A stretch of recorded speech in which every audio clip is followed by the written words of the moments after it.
Hello my friends on YouTube. Today's video is called The Invasion of New York. I chose this subject because today is September 12th, 2021. Yesterday was the 20th anniversary of the attack on the United States of America, in particular that in New York and Washington D.C. and the failed third that it was supposed to hit the White House, but it landed in a field in Pennsylvania. That was an organized attack on freedom and the country that stands for freedom. By who? By gangsters. When we look at the word invasion in Arabic, it used to be ghazwa. Ghazwa means you leave your home or your place of residence and you go to another place or another village or town or country, and you conquer the people there. You kill the men, you take the women as sex slaves and the children as slaves. There has been feeling of shame of this word. So after World War I, with the Muslims came to use a different word, not ghazwa but fath. Fath means open. So instead of saying we invade North Africa, we say we open North Africa. So it's a softer word. Instead of saying invading Egypt or ghazw Egypt, meaning we go and attack and conquer them and force them to accept Islam, goes by force, by the sword. If they don't accept Islam, then the Christian and the Jews who are living in Egypt have to pay jizya. I'm going to put the verse that speaks of that, and the translation is very dishonest translation, because they translate jizya as if it is taxes. I pay taxes and everybody who works pay taxes.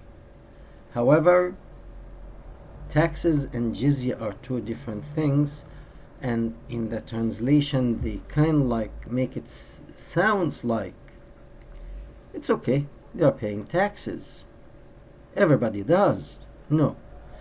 I'm going to give an example. For example, if I own, let's say, a grocery store and I'm a Muslim in an Islamic country, and next to me is a Jewish or a Christian man who also owns similar grocery store to mine. At the end of the year, myself as a Muslim, let's say I will pay my taxes, $10,000 per se, and the Jew or the Christian who is next to me with the same similar grocery store, he will also pay the $10,000 taxes. In addition to that, he will have to pay jizya. Why? Because he didn't accept Muhammad as a prophet. Hence, he has to pay for not believing that Muhammad is a prophet. He has to pay money. Money is very important to Muhammad. Money. Give me money. I came with the message. It's either you accept God, the God I am talking about, or you give me money. Either one will be okay. What if he doesn't pay money? Kill him. and take his wife as sex slave, his children as slaves. What happens if a Muslim doesn't pay taxes? Well, he will be fined and he will be asked to pay. He may be punished by serving prison term or whatever, but will never be killed. A Christian or a Jew will be killed.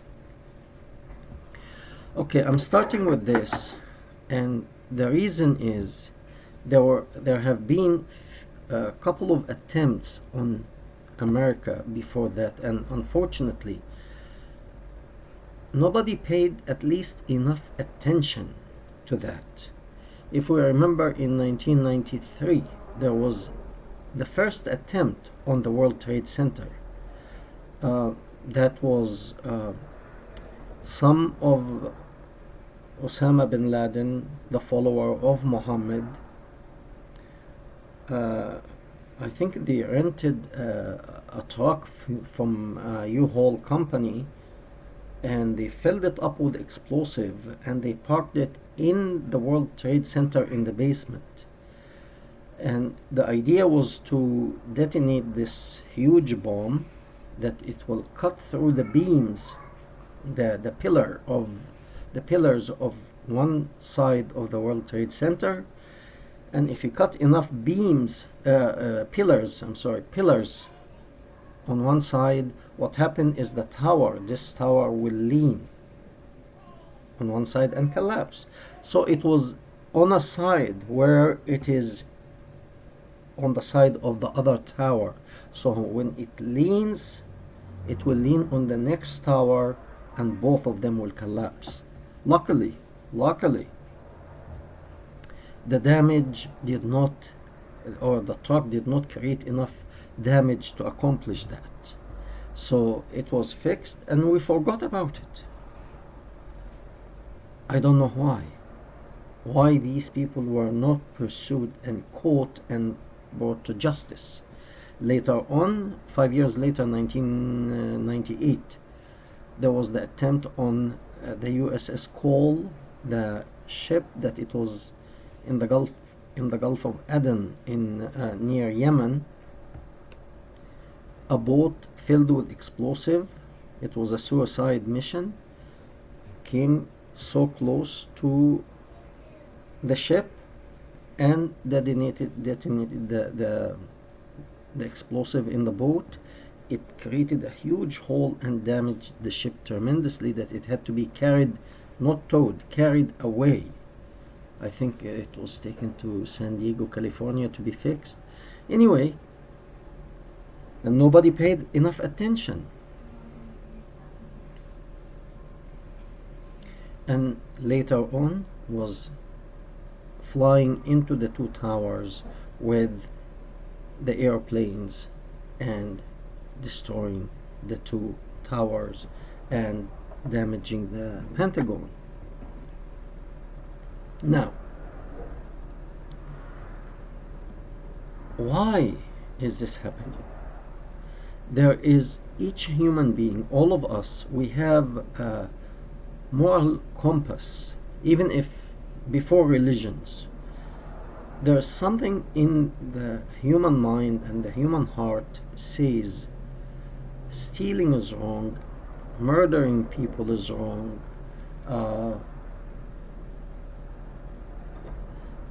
somehow it's programmed into the human mind that certain things we shouldn't be doing. Okay?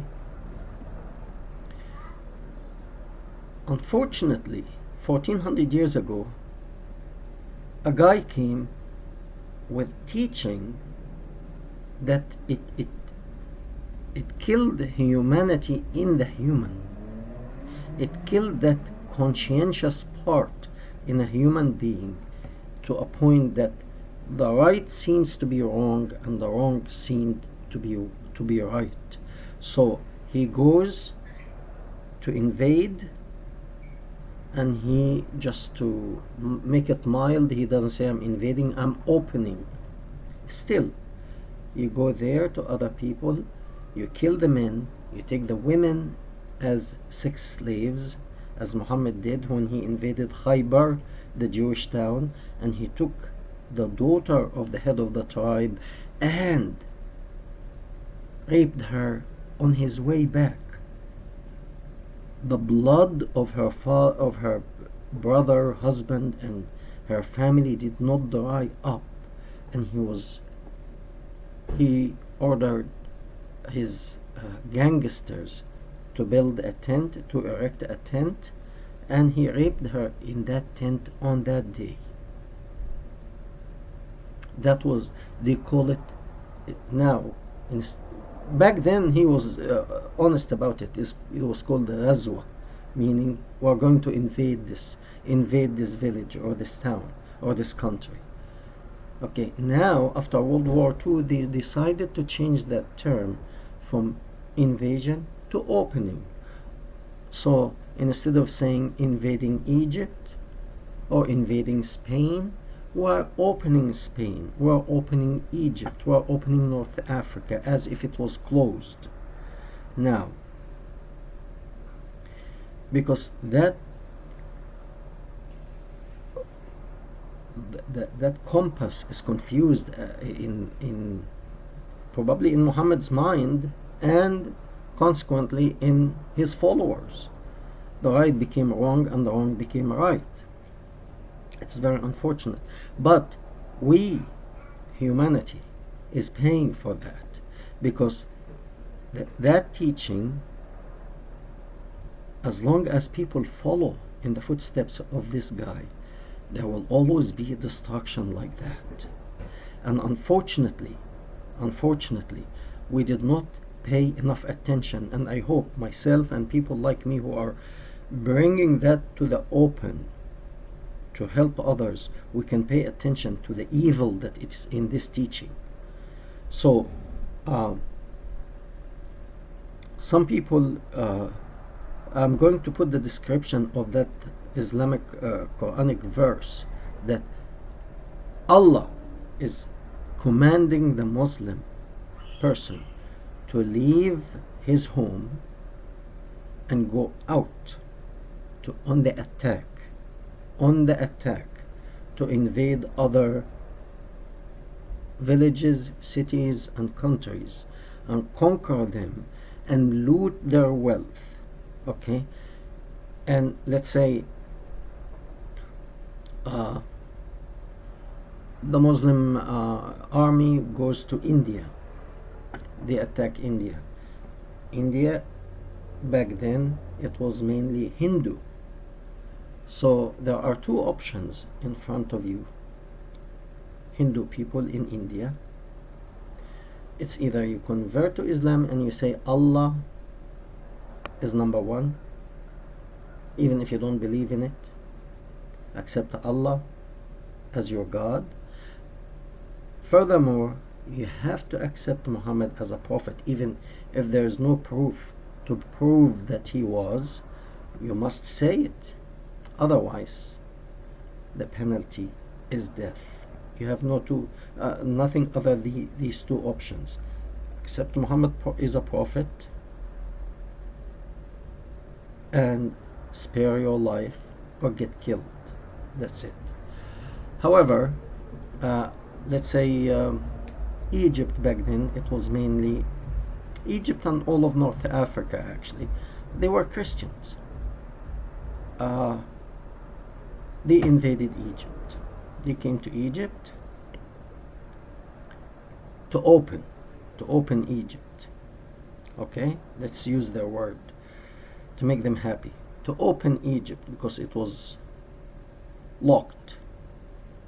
It had COVID back then, so it was locked. They had lockdown. Okay, they came to Egypt to open it. The Christian and the Jews had a third option, but this only for it's humiliating, but they had a third option.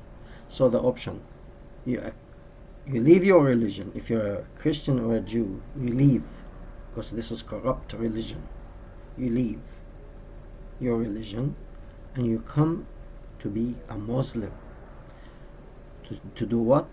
To accept the God of Muhammad and to accept Muhammad as a prophet, even if he has nothing to prove that he was. You have to say he is a prophet of Allah, messenger of Allah. Okay, the third option is to pay jizya. The problem here is in the translation of this word jizya. It's a very dishonest translation. There are two translations, and both of them very dishonest, because they translate it as paying taxes. No, jizya is not taxes. Why? Because Muslim people in Islamic countries, they pay taxes. Let's say I am a Muslim in Egypt at the time of paying jizya. Next to me, a Christian or a Jew, and both of us have very similar business. Let's say a grocery store. I have a grocery store, I'm a Muslim. Next to me, a Jewish man who has also similar grocery store. Let's say at the end of the year, I calculated my profit and I'm supposed to pay, let's say, $10,000 taxes to the state of Egypt. Okay, I send a check, that's it. The Jewish or the Christian next to me who has the same business and earned the same amount of money, he also send these taxes, the $10,000, his taxes every year. In addition to that, he has to pay jizya. Jizya, this is a punishment for not accepting Muhammad as a prophet, for not believing that this guy who came 1400 years ago with whatever sick ideology that it was, a prophet. You have to accept him as a prophet, like it or not. Otherwise, you pay extra. Not just pay extra, and you pay it as the translation of the word like a miniature person, like a little person, and you pay it while you are humiliated. That means they take your money, that jizya, and they could spit at you because you are nothing. Okay, that is the true meaning of jizya and how to pay jizya. Okay, even the word tribute, as it's translated, it doesn't give that meaning. The meaning is that you are little, insignificant. You give this money and you should be grateful that we are accepting it from you and not killing you, and we can spit on you because you are nobody. You are dirty. You are filthy. Get out of here. So that is jizya. Is a punishment for not accepting Muhammad and accepting his teaching. That is jizya. Okay. Why am I saying that at the time of September 11 anniversary? Because unfortunately, with the retreat, that humiliating retreat from Afghanistan, and these terrorists who were in prison for 20 years came out, what do we expect? Unfortunately, we have to be realistic. I mean, it's negative, yes, I know. But what do we expect from these guys when they are on the loose? Do we expect they will be very polite with us, or give us flowers and and chocolate and say, oh, thank you very much, and we are going to be average human being like everybody else? Or they will resume their activity, which is destruction and invasion.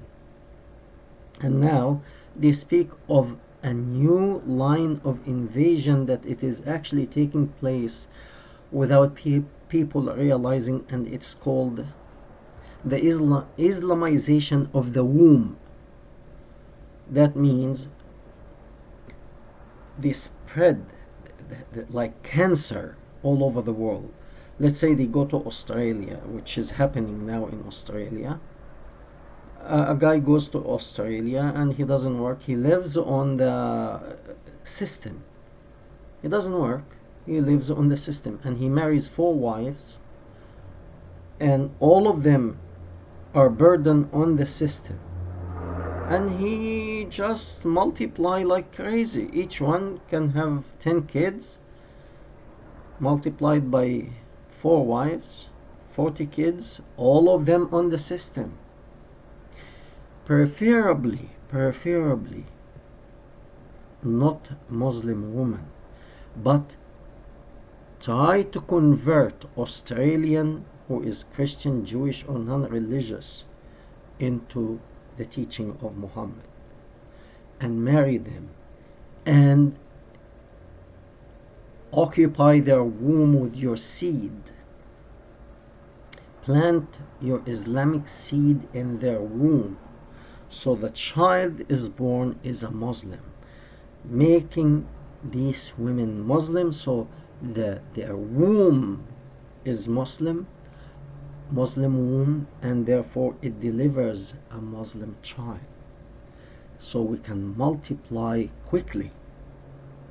And by being on the system, not producing but living as parasites, we are eating away the foundation and the wealth of the nation, so it can collapse easily.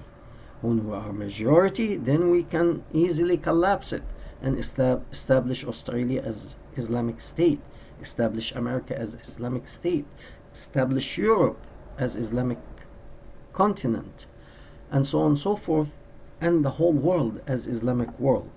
And the whole world can be hell on earth. Everybody is in a miserable situation. Unfortunately, I don't know. I really don't know, with all the budget for the CIA, FBI, and are they not aware of that? I don't know. I don't think so. Have they been bought? It's a question.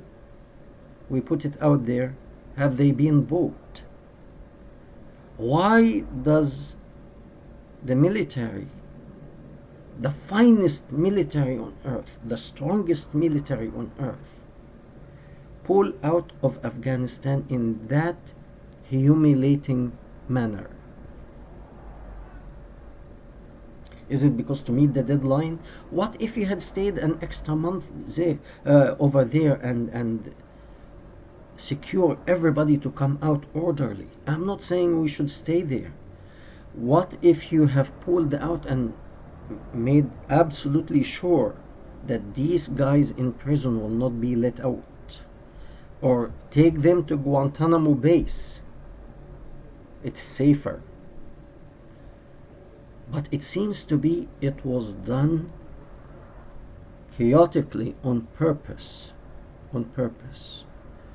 Who is advancing? Who is getting benefits from that? The communist country, China, North Korea, Venezuela, all these socialist countries that they want to apply socialist system, as well as the Muslim system. I'm sorry, it's negative, but it is a reality. We hope to hear from you. Thank you very much.